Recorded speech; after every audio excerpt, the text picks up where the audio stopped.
बात करते हैं एक ऐसे फ्रॉड की जो हमें याद दिलाता है हर्षद मेहता का फ्रॉड जो 1992 में हुआ था। यानी आजकल जो टॉपिक चल रहा है वो राजस्व एक्सपोर्ट फ्रॉड चल रहा है। ठीक है, यानी ये फ्रॉड लगभग 15,15,535 करोड़ का ये फ्रॉड है। अब ये है क्या और सेबी ने क्या आरोप लगाए, आइए इसके बारे में चर्चा करते हैं। तो नमस्कार दोस्तों, स्वागत है मेरे चैनल आशीष नॉलेज अकेडमी में। तो दोस्तों, कल्पना कीजिए एक कंपनी पे गंभीर आरोप लगे हैं कि उसने अपने रेवेन्यू को गलत दिखाया है। ये छोटा मोटा आंकड़ा नहीं है, ये लगभग 15,15,000 करोड़ का आंकड़ा है। ठीक है, यह रकम इतनी बड़ी है जिससे कई देशों की जीडीपी भी इससे भी काफ़ी बड़ी है। भारत की जो गोल्ड रिफाइनिंग और ज्वेलरी कंपनी राजेश एक्सपोर्ट है, आज इसी वजह से सुर्खियों में है। तो भारतीय जो कंपनी है सेबी यानी security exchange board of India, इसकी स्थापना 1992 में करी गई थी। ये इन्वेस्टर का इंटरेस्ट को प्रोटेक्ट करता है। ठीक है, तो सेबी ने कंपनी के चेयरमैन राजेश एक्सपोर्ट यानी राजेश मेहता पे काफ़ी गंभीर आरोप लगाया है। ये आरोप लगाया गया है सेबी के द्वारा कि फाइनेंशियल ईयर 21 से फाइनेंशियल 25 के बीच कंपनी ने लगभग 15,15,000 करोड़ का जो राजस्व है, जो रेवेन्यू, उसको गलत तरीके से दिखाया है, मतलब वो सही नहीं है। लेकिन क्या ये वास्तव में भारत का सबसे बड़ा कॉर्पोरेट फ्रॉड है? पैसा गायब हुआ तो कहाँ हुआ? क्या निवेशकों को इसके साथ धोखा हुआ? ठीक है, एलआईसी ने भी इसमें 10% पैसा लगाया हुआ है, या फिर कंपनी सही है और सेबी की गणना जो वो गलत है? तो आइए इस विषय को हम समझते हैं। तो राजेश एक्सपोर्ट है क्या? तो राजेश एक्सपोर्ट कोई छोटी मोटी कंपनी है नहीं, ये कई वर्षों से दुनिया की सबसे बड़ी गोल्ड रिफाइनरिंग एंड ज्वेलरी कंपनियों में गिना जाता है। कंपनी ने स्विट्ज़रलैंड की रिफाइनिंग कंपनी वालकैम्बी ऐसे को अधिग्रहण कर लिया था। ठीक है, उसको कैप्चर कर लिया था, जिससे दुनिया की सबसे बड़ी ये गोल्ड रिफाइनरी माना जाता है। कंपनी ने वित्तीय वर्ष में कई वर्षों तक अत्यंत जो विशाल जो रेवेन्यू जो दिखा रहे थे, जबकि उसका मार्केट कैप काफ़ी छोटा था। यही से कुछ निवेशकों और विशेषज्ञों के मन में सवाल उठने लगे और उन्होंने सेबी में कंप्लेन कर दिया। अब मामले की शुरुआती जांच हुई, सरकारी एजेंसी से जांच नहीं हुई थी। रिपोर्ट्स के अनुसार जो शेयर होल्डर थे, उनकी शिकायत के बाद सेबी ने कंपनी की गतिविधियों पे जांच करना शुरू कर दिया। शिकायत में यह पाया गया कि रकम और वित्तीय खुलासों में कुछ असामान्य आंकड़ों को लेकर सवाल उठ रहे हैं। जैसे जैसे जांच आगे बढ़ी, ये पाया गया सेबी के द्वारा कि लगभग कुल रेवेन्यू का 97 से 99% जो कंसोलिडेटेड बैलेंस शीट में दिखाया गया अकाउंट्स में, वो काफ़ी गलत है, वो सही नहीं है। यही से कहानी में एक बड़ा मोड़ लेता है।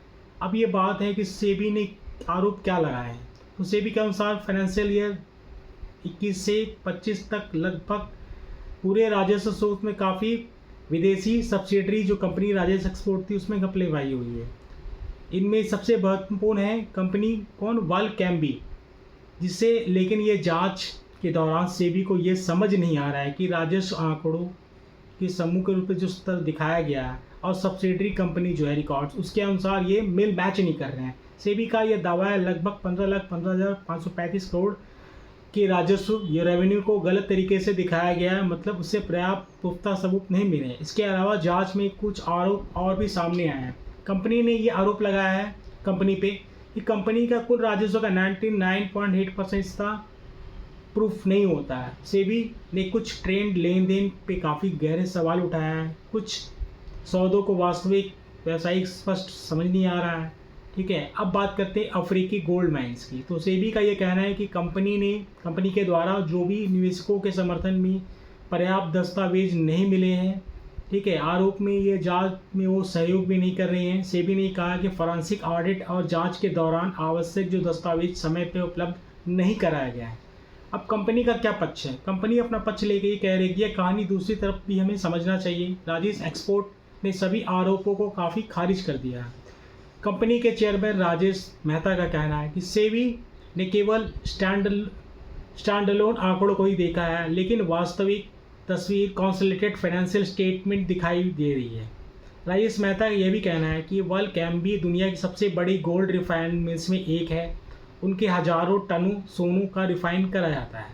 ऐसे में उसका राजस्व स्वाभाविक रूप से बहुत बड़ा होना ही चाहिए। कंपनी का यह कहना ये राजस्व सही है, कोई फ्रॉड नहीं हुआ है। मामला डेटा की व्याख्या और उसकी गलतफहमियों का है। असली सवाल ये फ्रॉड हुआ या नहीं हुआ। यहीं पे अधिकांश लोग गलती कर रहे हैं। अब बात करें तो सेबी जो है, क्योंकि सेबी केवल अंतरिम निष्कर्ष पे आरोप लगाए गए हैं, अंतिम जांच, फॉरेंसिक ऑडिट और कानूनी प्रक्रिया के बाद अभी बाकी है। इसीलिए फ़िलहाल यह निष्कर्ष हम निकाल सकते हैं कि कंपनी पे गंभीर आरोप लगे हुए हैं। ये आरोप सेबी ने लगाया है, लेकिन फ्रॉड अभी भी अदालत या आदेश से साबित नहीं हुए। तो सबसे बड़ी संतुलित और तथ्यात्मक स्थिति ये है कि निवेशकों के लिए ये क्या सबक है। तो यह मामला केवल राजेश एक्सपोर्ट तक ही नहीं है, हर निवेशकों के लिए एक सबक है कि केवल रेवेन्यू मत देखिए, उसके कैश फ्लो को देखिए, उसके प्रॉफिट मार्जिन को देखिए, उसके रिसीवेबल पे ध्यान दीजिए। यदि कंपनी का बहुत बड़े रेवेन्यू दिखा रही है तो उसकी अगर मार्केट कैप छोटा है तो उसके कारण को समझना पड़ेगा। फॉरेन सब्सिडियरी वाले जितने भी बिजनेसमैन हैं उसमें काफ़ी सावधानी बरतनी चाहिए। ऑडिटर की टिप्पणियाँ हमेशा पढ़ें। राजेश एक्सपोर्ट का मामला भारतीय कॉर्पोरेट इतिहास में सबसे बड़ा चर्चित मामला अभी तक बन चुका है। सेबी का दावा जो 15,15,000 करोड़ के राजस्व में गंभीर विसंगतियां पाई गई हैं, तो कंपनी ने इन आरोप को पूरी तरह से खारिज तो कर दिया है, लेकिन अंतिम सच्चाई फॉरेंसिक ऑडिट और संभावित कानूनी प्रक्रिया के बाद ही ये सामने में आएगी कि आखिर कौन सही कह रहा है। तब तक इस मामले को साबित फ्रॉड नहीं बल्कि गंभीर नियामक जांच के अधीन मामले में कहना उचित होगा। शेयर बाजार में अभी सबसे खतरनाक चीज़, ठीक है, ख़राब कंपनी नहीं बल्कि वह कंपनी है जो निवेशकों को बिना सवाल पूछे अच्छा माना जाता है। धन्यवाद।